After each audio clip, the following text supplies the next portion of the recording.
All right, that was botched. Okay, so this week's tip video, if I make this, then I don't have to do the video because I really don't feel like doing it. But if I miss, then I'll make it. All right, you ready for this? You need your finger in front of the lens.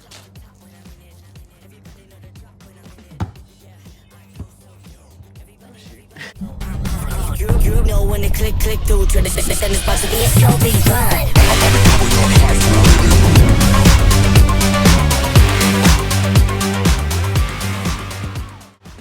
All right, guys, welcome to the channel. If you watched that botched basketball shot, I'm just kidding. I'm gonna make a tip video for you guys today. This basketball is so flat. And what we're gonna do, I'm doing a tip video on Wacky Rig. So if you guys already are just world-renowned masters at rigging a Wacky Rig and you don't really care to watch a tip video on a Wacky Rig, just go ahead and skip out. But if you want to learn, if you want to know anything about how to fish a Wacky Rig and how to rig one and how I rig one the right way, then continue to watch. And I hope you guys enjoy this quick video. Behind the back. Yeah, I'm gonna stick to fishing.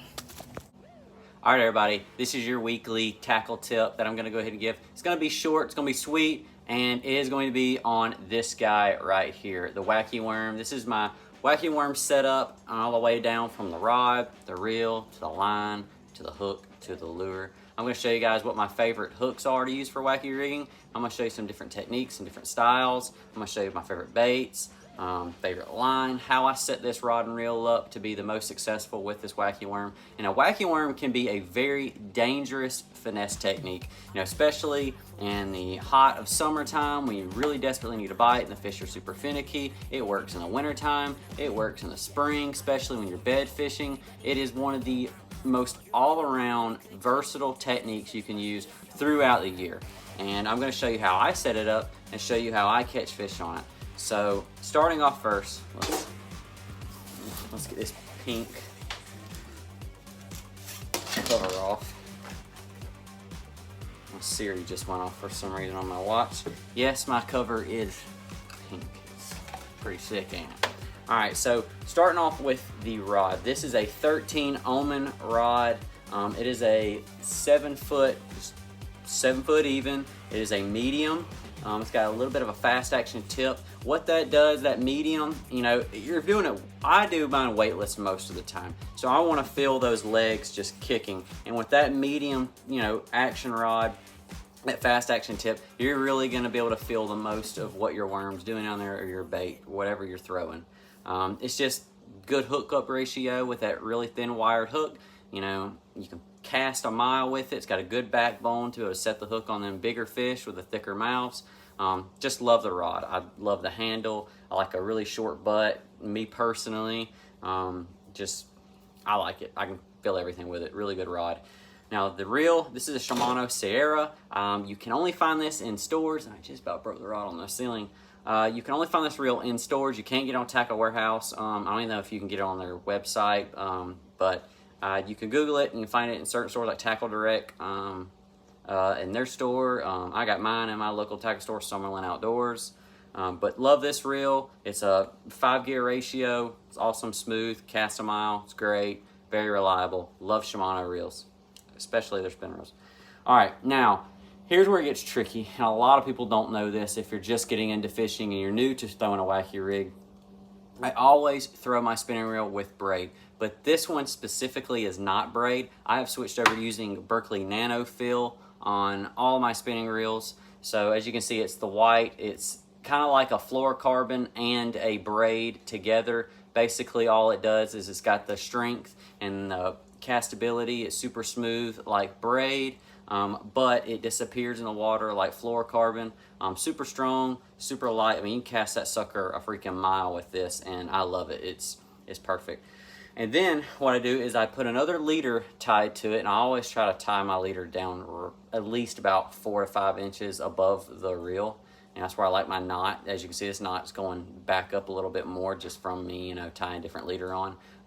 This is an 8-pound leader. You know, depending on what I'm doing, you know, if I'm fishing, you know, at Lake Lanier for spotted bass, I'll go down to 6-pound line. You know, that really clear water. And a lot of people call me crazy, but I love 6 pound line. You know, I've used 4 pound line before. That's a little crazy, but I've done it before and I've caught fish on it, and I feel very confident doing it. But 8 pound line's about as light as I normally go if I'm fishing largemouth, you know, on, you know, big largemouth lakes like West Point Lake or, you know, Eufaula. That I typically won't go that light on Eufaula or grass lakes, so, you know, I'll sometimes go to 10. But fluorocarbon's always a must for my leaders. So yeah, I use anywhere from 10, 8 to 6, depending on the water clarity, depending on the pressure. That's how you really pick out what test you want. Now, I think this is Berkeley Trilene 100% fluorocarbon. This is 8 pound line. It's my favorite fluorocarbon. Besides Seagar, I like Seagar too, but Seagar red label only. And yeah, I'll usually put on like I'd say it's like about a 5 foot leader. Maybe sometimes a 6 foot leader, really the same thing. But and then we're gonna go down to the hook. Now, this is a custom wacky worm hook, as you can kind of tell. They all look the same, you know, they got the little wee guards on them, and I trimmed it up a little bit because it was a little too long. This is a custom hook that I got my cousin to make, and you know, it works great. It's actually a thicker wired hook, and with this rod having the backbone that it does, I can set the hook in it really well. I like that for better hookup ratios instead of thinner hooks that just fall right out. And I love it. It's a good hook. But you can, you know, check out VMC. Trocar's got a really good wacky worm hook. You know, depending on the size, really dictates on how big of a bait you're using. If you're just using a plain Senko, this little, you know, 2/0 right here, it's nothing. It's really good. Now, let's go over the baits. As you can see right here, you know, there's so many different varieties of baits you can use. You know, you can use from Senkos, trick worms, finesse worms, French fry styled worms, all the way down to, you know, you could wacky worm a crawl. Sometimes I have wacky wormed a rage crawl before, but my favorite is definitely just a, you know, a Senko. This is a Gary Automoto Senko, and man, this sucker right here, it gets the job done. It really does. And, you know, I put a little bit of technique into when I use a wacky rig. So, like, you know, if I'm looking for just trying to get 5 fish, if I'm in a tournament and I'm trying to get 5 in the boat really quick and they're smashing a wacky worm, I'll go from like a trick worm. You know, a trick worm is a little bit thinner, it's longer, it's going to get more attention, it's going to put out more action, and you're going to get a whole lot more bites. But, you know, if I'm looking for that bigger than average sized fish, you know, that bigger bite, you know, I'll take that off once I got 5 and I'll go to a big Senko. And that big Senko is going to get you a lot more bigger bites. And hey, my biggest fish on a wacky worm on a Senko is like 6.5 pounds. So, I mean, I have caught big fish on a wacky rig Senko. And, you know, it's definitely a game changer. It's one of those things you pull out of the box, you know, it's a Hail Mary move, so to speak. So, you know, if you really desperately need a bite and you desperately need to get 5 in the boat or numbers, and hopefully every now and then you'll run into a big one, you go to a wacky worm. This style and technique of finesse fishing is the most dominant in my opinion. I like it over throwing a shaky head. I like it over throwing a drop shot. You know, it's my favorite finesse style technique. It's my favorite spinning rod technique. And, you know, I'm not afraid to pull one out. A lot of people call these things sissy sticks, but hey, 15 pounds is 15 pounds. 20 pounds is 20 pounds. Don't matter how you catch it. Don't matter what you caught it on. You know, all that matters at the end of the day is you got that sack of fish. And I'm telling you, this style right here, technique, is absolutely a game changer. If you guys want to check out the gear that I just talked about, I'm going to list it down in the description below. The rod, the reel, the line, the lures, and some of my favorite baits to throw and the colors. Like I said, all time of the year, very versatile technique, and you can do it just whenever, whatever the conditions are.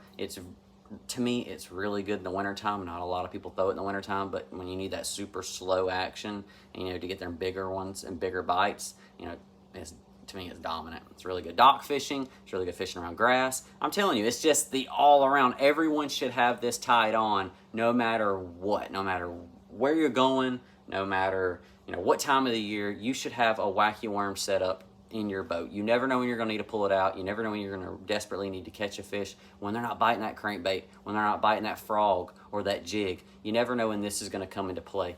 So I hope you guys enjoyed the video. If you did, smash that thumbs up button, subscribe to the channel, check me out on TikTok, Facebook, Instagram, blah blah blah, whatever, and check out Redfin, I ain't got none to show you.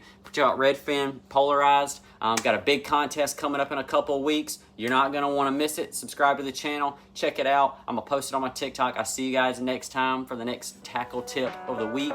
Peace out.